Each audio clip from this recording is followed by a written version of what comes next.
एक गांव में एक बहुत ही बूढ़ी अम्मा रहती थी। उसके पास एक गौ माता थी, लेकिन वह गौ कभी भी बछड़ा नहीं देती थी। इस बात से बूढ़ी अम्मा बहुत परेशान रहने लगी। दिन ब दिन उसका धैर्य टूटता गया और गुस्से में आकर वह गौ माता को मारने लगी। बेचारी गौ माता दिन रात रोती रहती थी, लेकिन अपनी पीड़ा किसी से कह नहीं पाती थी। एक दिन बूढ़ी अम्मा ने हद पार कर दी। उसने गऊ को बहुत मारा और घर से बाहर निकालते हुए कहा, जब तक तू मां नहीं बनेगी तब तक इस घर में कदम मत रखना।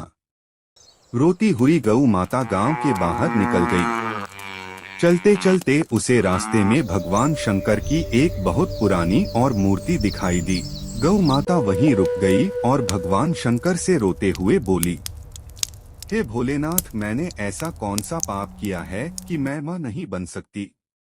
क्या गऊ होना मेरा अपराध है? यह कहकर गऊ माता फूट फूट कर रोने लगी। गऊ माता की सच्ची पीड़ा देखकर भगवान शंकर का हृदय पिघल गया। उन्होंने गऊ माता को दर्शन दिए और कहा, वत्स, तू पवित्र है, तुझे मां बनने का वरदान देता हूँ। यह कहते ही भगवान शंकर अंतर्ध्यान हो गए। कुछ समय बाद गौ माता गर्भवती हो गई। वह खुशी खुशी दौड़ती हुई बूढ़ी अम्मा के पास गई और उसे सारी बात बता दी। यह सुनकर बूढ़ी अम्मा को अपने किए पर बहुत पछतावा हुआ।